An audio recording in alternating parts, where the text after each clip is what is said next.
अब तक हमने जाना कि परम आत्मा क्या है, वो कहाँ रहती है और अनुभव में क्यों नहीं आती। उसके बाद हमने जाना कि सत्य को यानी आत्मा को जानने की इच्छा क्यों नहीं जगती।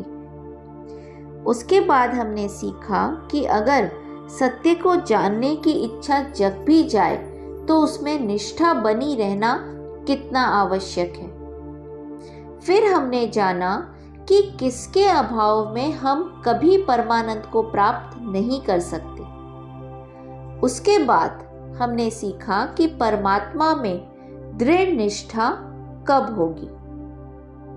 आगे जाना कि आचार्यों ने मन को शुद्ध करने के कौन कौन से उपाय बताए हैं। फिर हमें सर्वोत्तम साधन का ज्ञान मिला जो हमारे मन को शुद्ध करने का सर्वोच्चतम उपाय है। फिर हमने मन को शुद्ध करने के उन उपायों पर चिंतन करने का संकल्प किया जो प्रभु ने गीता में बतलाया है। फिर हमने सीखा कि मन के षट विकार क्या हैं और ये भी जाना कि इनका प्रभाव कब दृष्टिगोचर होता है। उसके बाद हमने देखा कि मन की अशुद्धियाँ किसे सताती हैं। फिर हमने दुख के वास्तविक कारण को जाना। इसके बाद हमने जाना कि हमें सुख और दुख क्यों होता है। फिर हमने सीखा कि वह कौन से भाव हैं जिनसे प्रेरित होकर हम किसी वस्तु के प्रति आकृष्ट होते हैं या उससे दूर भागते हैं। उसके बाद हमें पता चला कि हमारे क्लेश की वास्तविक वजह क्या होती है। फिर हमने सीखा कि काम, क्रोध आदि शत्रुओं पर विजय प्राप्त करना है तो उसके लिए हमें क्या करना चाहिए। अब आगे श्लोक संख्या 20।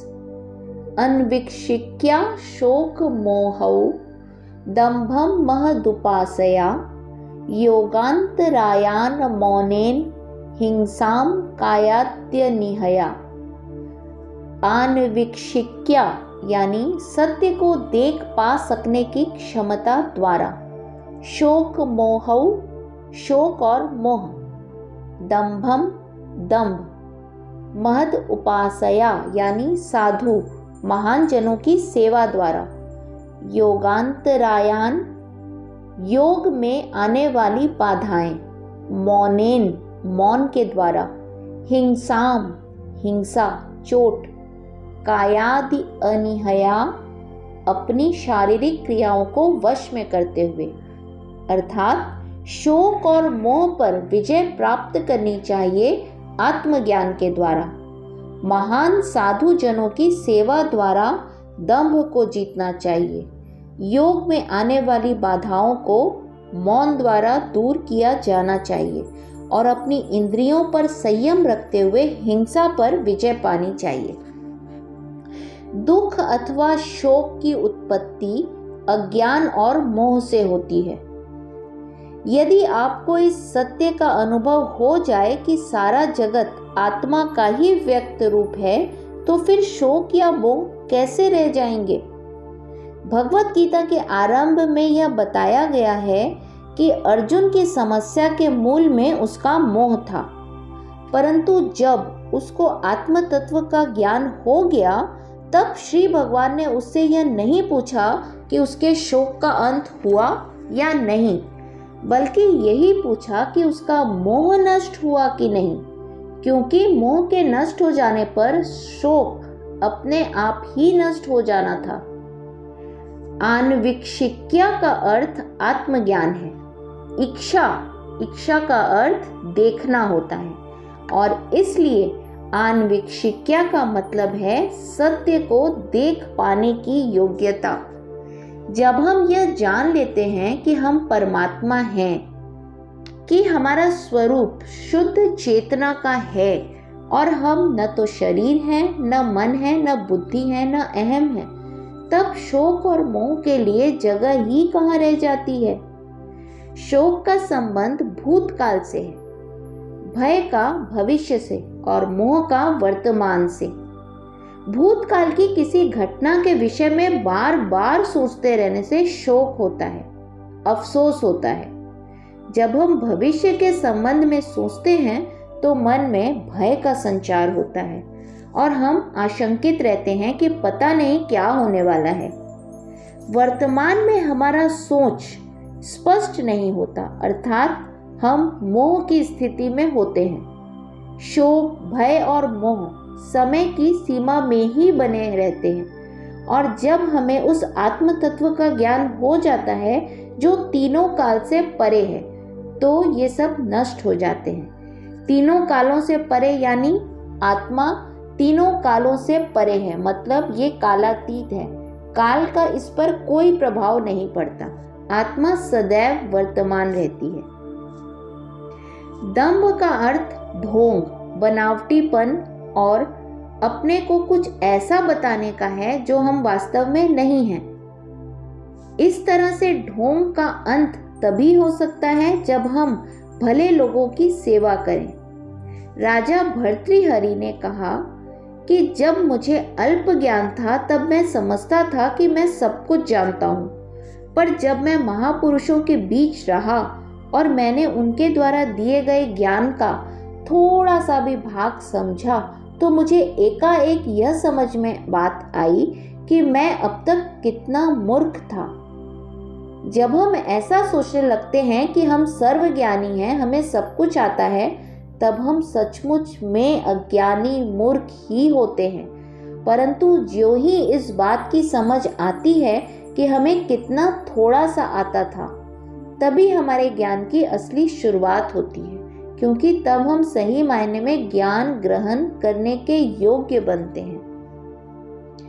योग और ध्यान का अभ्यास करने वाले अनेक लोगों को विभिन्न प्रकार की बाधाओं का, दैवी शक्तियों या सिद्धियों का सामना करना पड़ता है। सच्चे साधक इन शक्तियों को अपनी साधना में बाधक ही मानते हैं।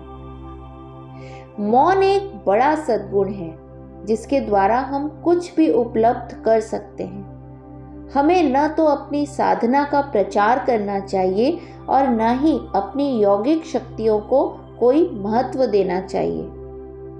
जब सच्चे साधकों के पास ऐसी शक्तियां आती हैं तो वे एकदम शांत और स्थिर रहते हैं और अपनी शक्तियों को छुपा के रखते हैं, लोगों के सामने प्रदर्शित नहीं करते, अन्यथा लोग उनको वहां पहुंचने कभी नहीं देंगे जहां उनको पहुंचना चाहिए। वे हमेशा साधकों से यही अपेक्षा रखेंगे कि वे अपनी शक्तियों का इस्तेमाल उनकी मदद करने में, उनकी भौतिक इच्छाओं की पूर्ति करने में लगाएं, और ऐसा करने से साधक की साधना रुक जाती है। इसलिए साधना हमेशा निःशब्द ही चलनी चाहिए।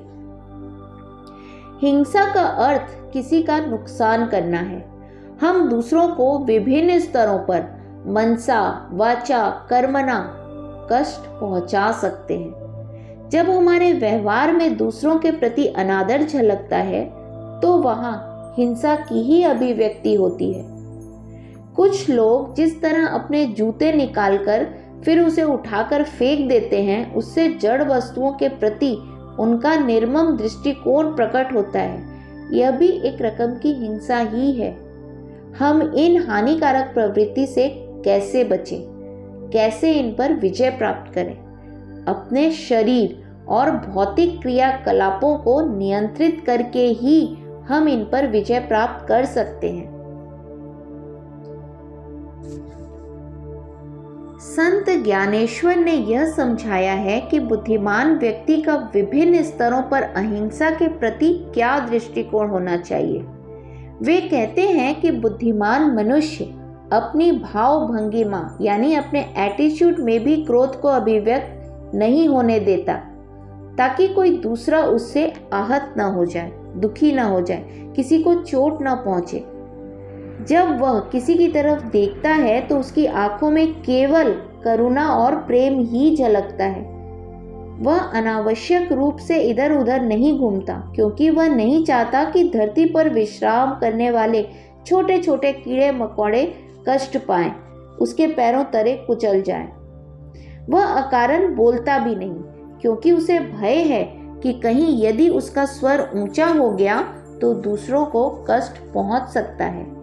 इसलिए जब कभी वह बोलता है तो वह बहुत ही कोमल और अमृतवाणी बोलता है, जिसका प्रभाव बहुत मीठा होता है। तो इस तरह से हमें हिंसा को अवश्य रोकना चाहिए। हमारे द्वारा हिंसा कैसे प्रकट हो रही है, इस बात का ध्यान हमें अवश्य रखना चाहिए।